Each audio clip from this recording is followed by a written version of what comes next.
Let's stand. Let me read the scripture. I want to start verse number 10. And I'm going to comment it as we go. Verse number 10. He that is faithful in that which is least is faithful also in much. So if you're faithful, verse number 10, chapter 16 of Luke, if you're faithful in the small things, God can count you to be faithful in the big things. He that is unjust, that means not faithful, in the least is unjust also in much. So he's putting the emphasis on being faithful in the little things, that he can trust you in the big things. Makes sense. Verse number 11. If therefore ye have not been faithful in the unrighteous mammon, mammon translated would be riches, wealth, who will commit to your trust the true riches? Now you'll notice in our King James Bible, riches is italicized. Why is it italicized? That is the translators adding that word in from the Greek to help it more relevant in our English language. I believe it's inspired by God. I believe God had his hand on those men. And so we have in the true riches. And if you have not been faithful, verse 12, in that which is another man's, who shall give you that which is your own? In other words, if you've been entrusted watching over something for someone else, and you have not been faithful in that, then how's God going to give you your own? That's what he's saying. Now look at verse 13. By the way, does your Bible have a strange symbol between the number 13 and the word no? What is that? I'll try to tell. That in the Greek is a new paragraph. A new paragraph. That is, I forget the English word for it in literature, but there's a strange word for it anyway, but it means a new paragraph. So when they wrote the Greek, they didn't just, and the numbers were not added to about 1500 AD. And it was actually written in the Latin Bible first, and it got translated over, eventually moved into the Geneva Bible, and got moved into the King James Bible. But that indicates a new paragraph. Now, here's one thing important about studying your Bible. Where's the next paragraph marker at? Where does it start? Verse 19. So everything from 13 through 18 is one paragraph. So really, to study, you can't just pick out one verse. You need to read between the paragraph markers. Now, not everybody will have the paragraph markers. If you got a Cambridge Bible or Oxford Bible, it'll have the paragraph markers in there. But you may not have it, and it's no consequence. It's the Word of God. But if you're a student of the Bible, and I'd recommend reading the entire sort of paragraph, to make it more sense. But look what he said, verse 13. No servant can serve two masters. For either he will hate the one and love the other, or else he will hold to the one and despise the other. You cannot serve God and mammon, which is riches. Father, I bow my head to pray to you. Thank you for this good day. I've enjoyed the day here at Mount Zion with the good folk and the good pastor and his wife. Thank you for your kindness, Lord, in sending us this way. And Lord, we love your people. Thank you, Lord, for your people right here. What a great witness this church will be at the judgment seat of Christ and the great white throne judgment. Lord, that they witnessed to people. They stood for what was right. They had the truth, and they stood with the truth. And Lord, there's a great reward for this church being in this area, standing forth, holding forth the light, the beacon of truth. Bless them, Father, is my prayer. Meet their need. Bless them in obeying you, Father. God, may they get a closer walk. As I preach this morning, Father, may they keep a repentant heart and repent of anything in their life and keep their life clean, for surely, surely the pure in heart shall see God. We want to see you move, see you work, see you answer our prayers. Bless this people, Father. Help through the understanding. We ask it in Christ's name. Amen. You may have a seat, and if you're sitting near a friend or a loved one, turn to them and say, I love you. So,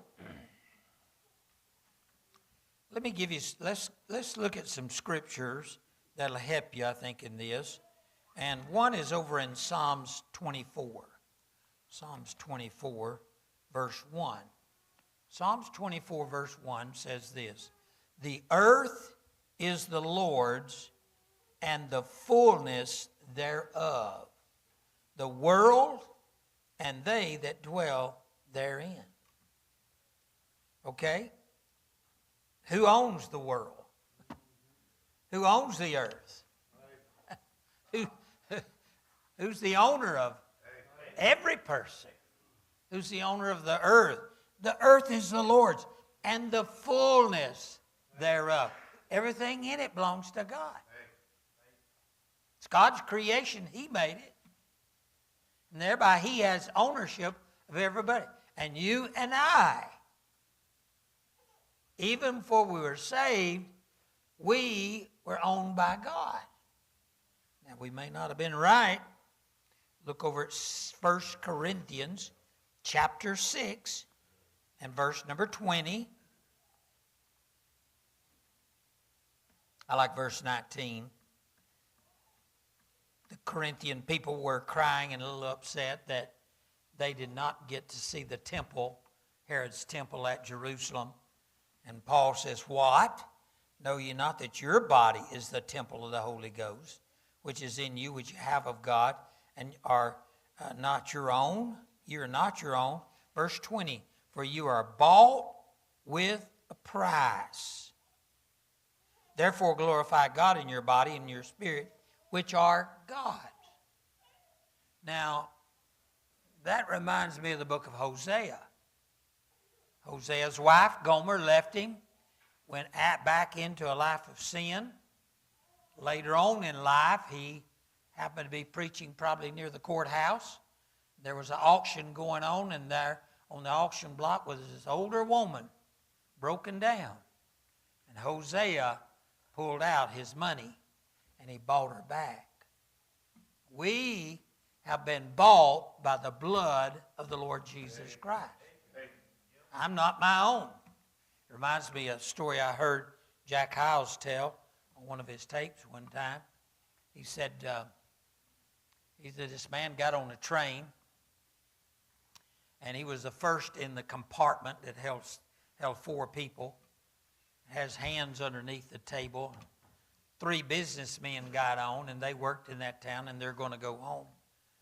And one businessman pulled out a deck of cards, and he said, let's play some cards. And he pointed to the man that first got on. He says, no, sir, I don't have any hands. The guy said, oh, I'm sorry. I apologize. I didn't know. And they dealt the cards out and played for a while, but the man who said he didn't have any hands, then he sneezed, and he brought his hand up and sneezed. The guy said, I thought you said you didn't have any hand. He said, these hands are not mine. I don't have any hands. These hands belong to God. Now, when you consider that, you watch what you do. We sing in Sunday school, beware little hands, what you do. There's a Father up above looking down in tender love. Be careful, little hands, what you do. Be careful, little feet, where you go. And so we got to realize,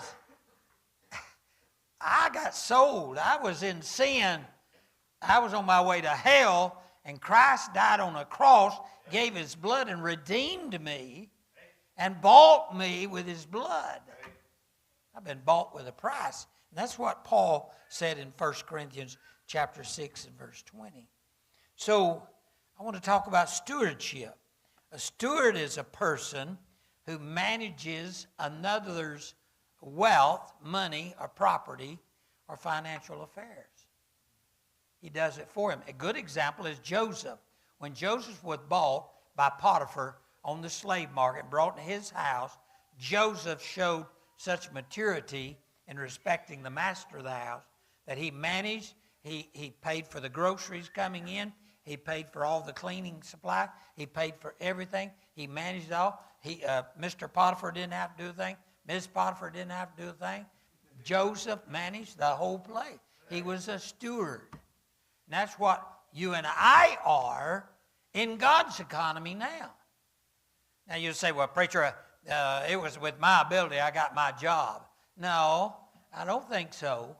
I think God worked it out so that you got that job, and I think He put you in place so you could earn a living, but also manage what He gave you through that job.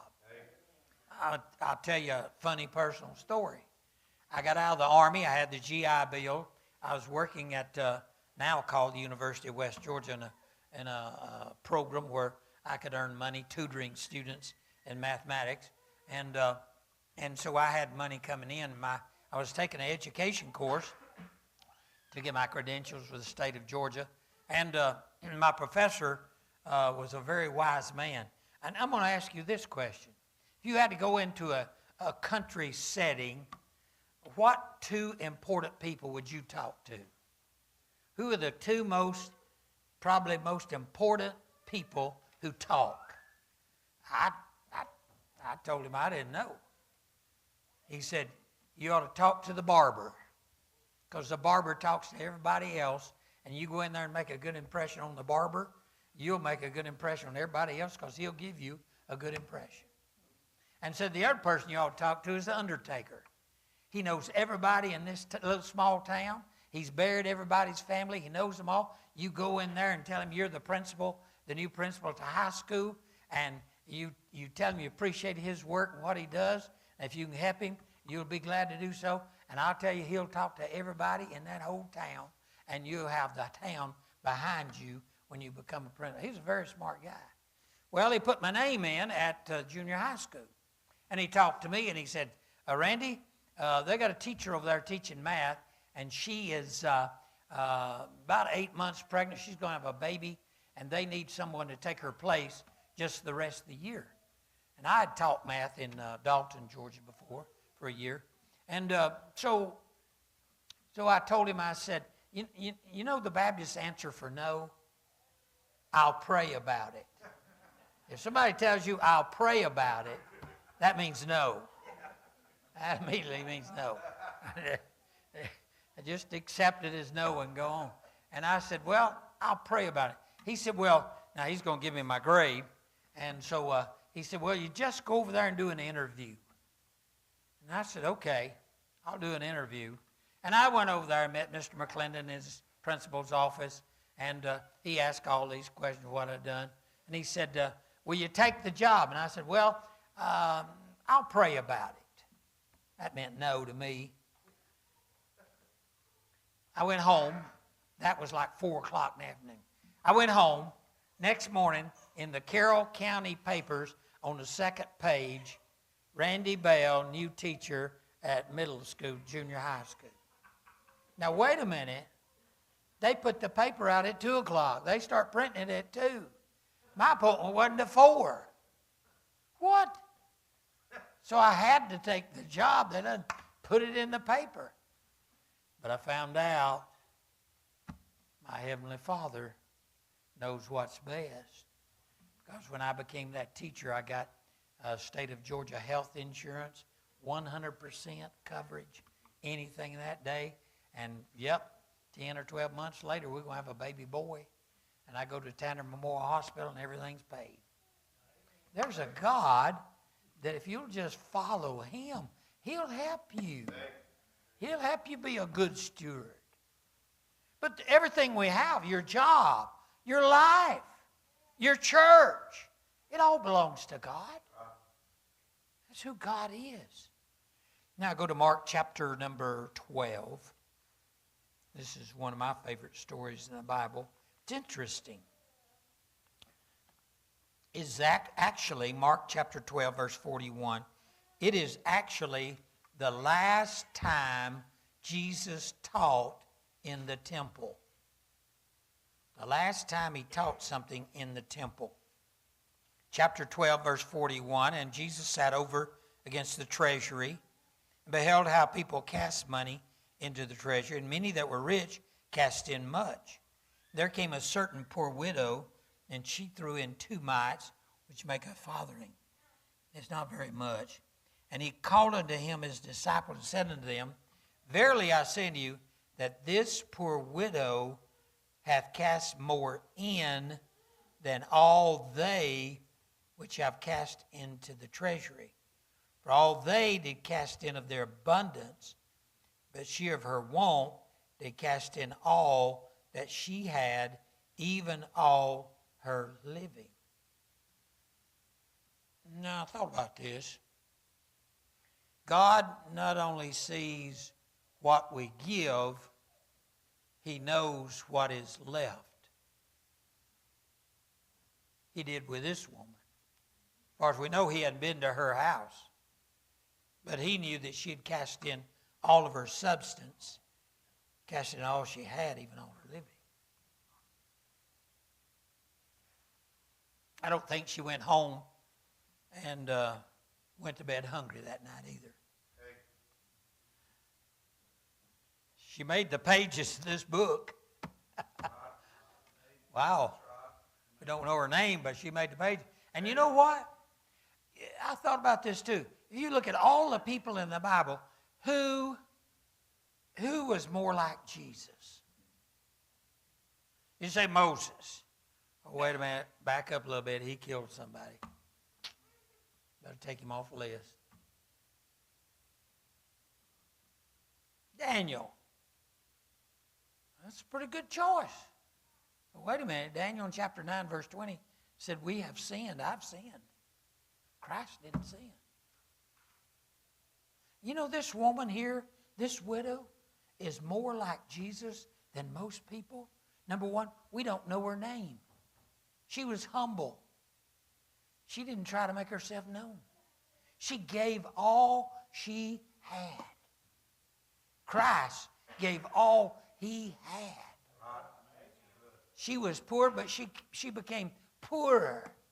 And Christ left the riches in glory and became poor.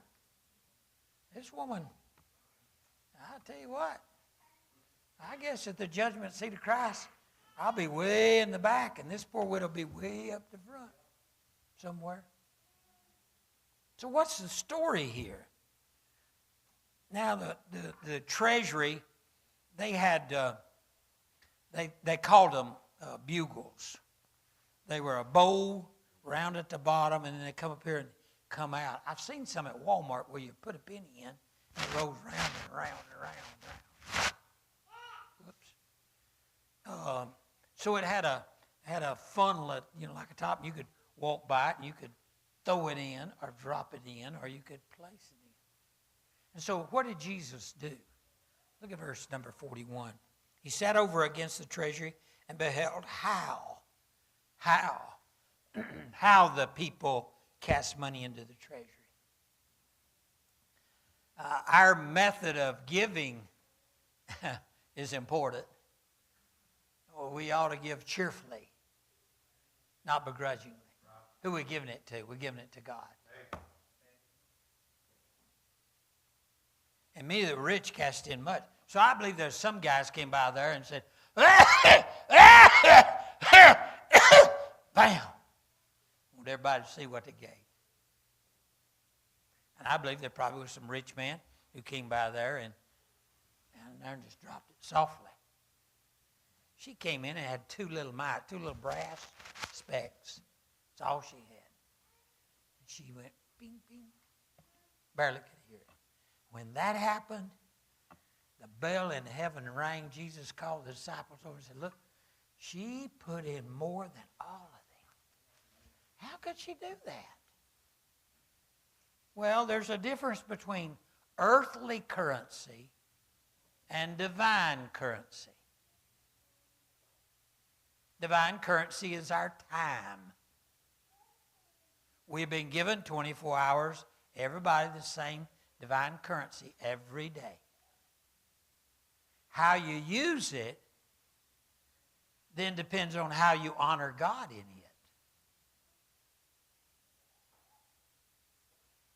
Let's see.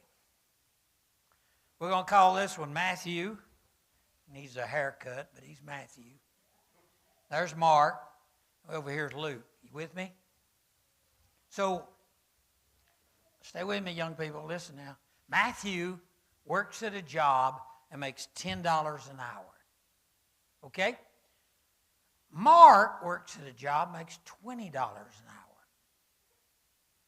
Luke, he works over at the big Nissan plant. He's executive. If we figured out his salary, it's around $100 an hour. They all come to Mount Zion Church, and when the offering plate's passed around, they all give $20. So he gave 20, Mark gave 20, Luke gave 20, they all gave 20, and according to the treasurer, they all gave the same amount. But that's not how God saw it.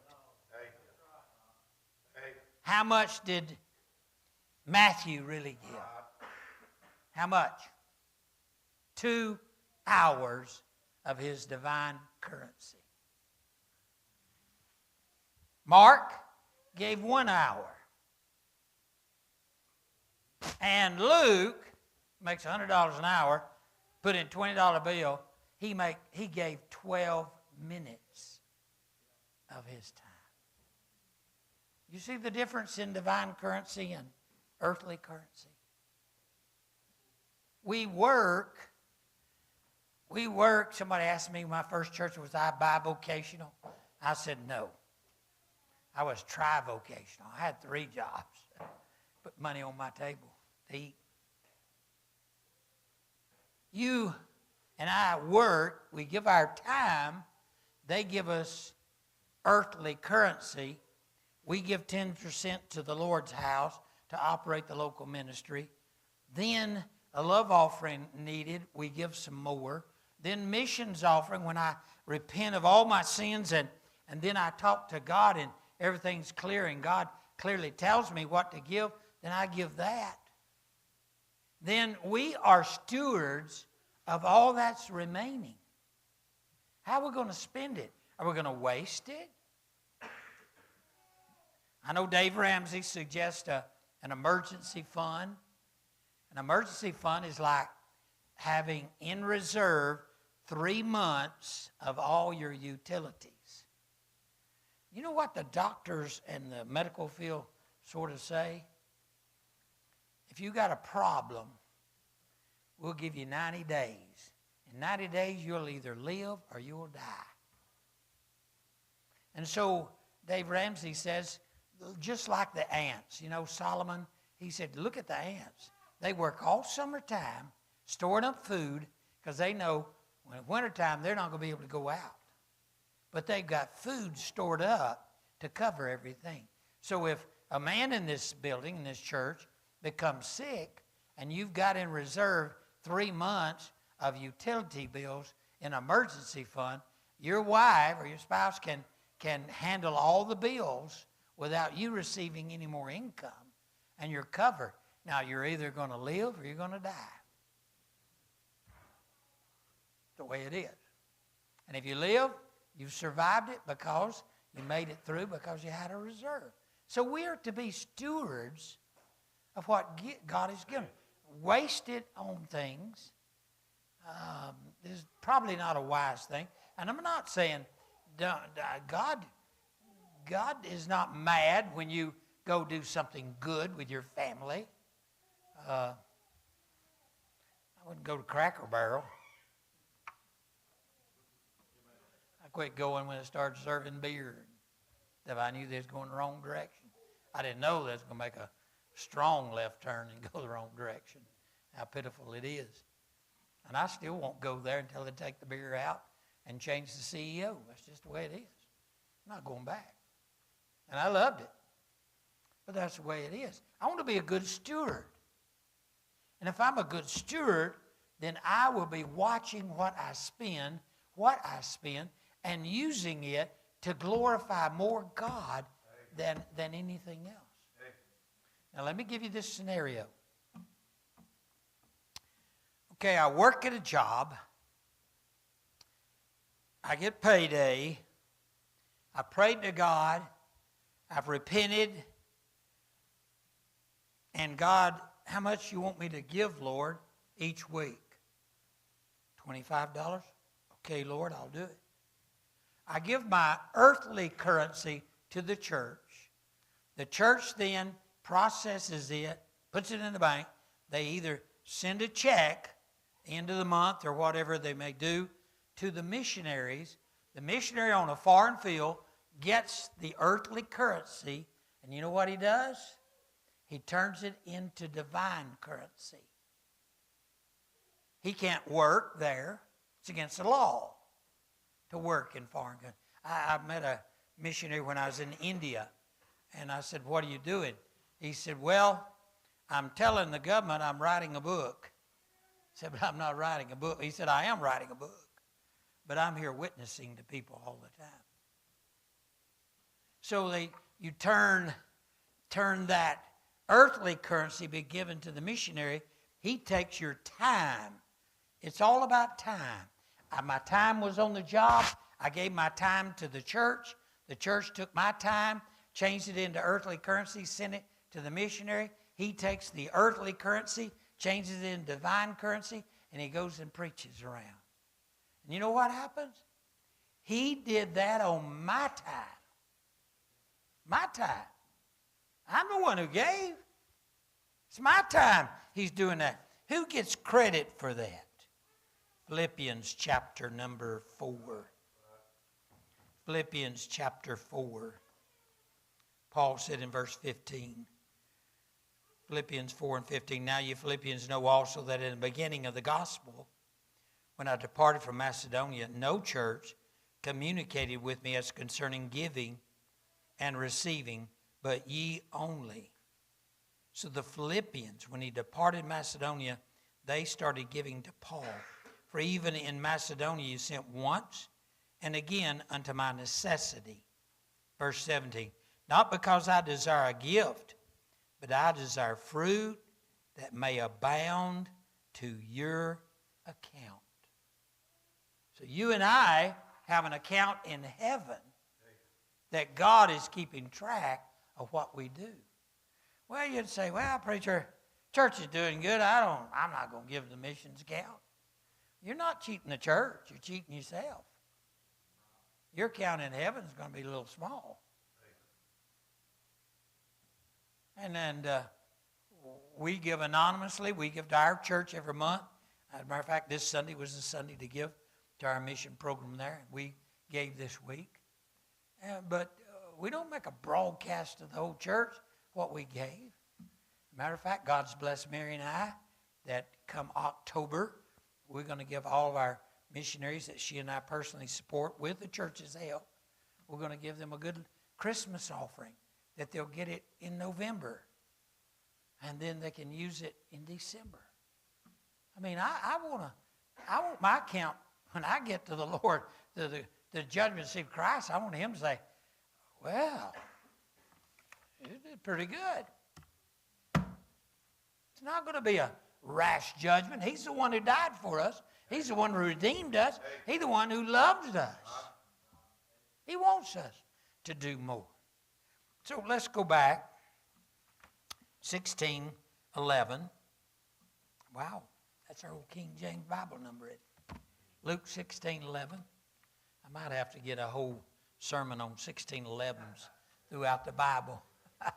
16:11. If therefore you have not been faithful in the unrighteous mammon, who will commit to your trust the true riches? In other words, if you're not a steward over everyday living with what God's given you, then how can you receive the trust? Who will commit to your trust the true riches? True riches. There's a good mystery, is it not? What are the true riches? What are the true riches? We could guess, but like a lot of parts of the Bible, he doesn't tell us. You know what? I think some of those true riches is that personal walk that you get from God. He comes to where you're at and gives you strength and faith in what you're doing for His cause. True riches. True riches is walking with Jesus like Adam and Eve did in the Garden of Eden. Loving Him, talking with Him. True riches is having that personal meditation with God. Talking to Him. I like Proverbs 25:1. Let me look at that. Proverbs 25:1. 25:2. These are the Proverbs of Solomon, which the men of Hezekiah, king of Judah, copied out. It is the glory of God to conceal a thing, but the honor of kings is to search out a matter. Proverbs 25:2. We are a royal people. We're in the family of the King of Kings. And it's our honor to search out a matter. What is true riches to you? I told the pastor this today at lunch. I was talking about the Laodicean church, where they were the only church that spoke back to Jesus. No other church said any words to say back to Jesus. But this church spoke back to Him and said, and I said, we are rich, increased with goods, and have need of nothing. Rich. That's a relative term. Compared to some people, everybody in here is rich. But compared to other people, we're all poor compared to them. So it's a relative term. But I had this to say when I preached from Laodicean church. If you have food for tomorrow, you are rich. You don't have to pray for daily bread. You are rich. True riches are the riches from God's throne. His love for us. His care for us. Has God ever helped you in a way you never thought possible? Has He answered prayer? When God answers prayer, that is a true riches that He's given you. Let me encourage you to keep repenting. Repent more. Do more. And trust Him. Then you can honestly ask Him, Lord, what would you have me to do? Lord, what will Thou have me to do? As Paul, we phrase what Paul said. What will you have me to do, Lord? Ask Him. And if He gives you a number above your budget, are you going to walk by sight or walk by faith? And I from personal experience, if you walk by faith, He'll probably give you what you asked for, and then probably give you more than that. I'm telling you by experience. God wants to bless His people when they trust Him. What did Hebrews 11 say? I believe verse 6. For without faith it's impossible to please Him. For he that cometh to Him must believe that He is a rewarder of them who diligently seek Him. And God wants to bless us, there's no doubt. You pray and ask God. Ask God for the impossible. And watch God work in your life. I've enjoyed being here today. Thank you, Pastor Andy. I conclude with all of that. God bless you, brother. I'll let you give the invitation. Preach to us. I love your preaching. Ms. Wendy's going to come and play a song. I'm going to turn it to the pastor.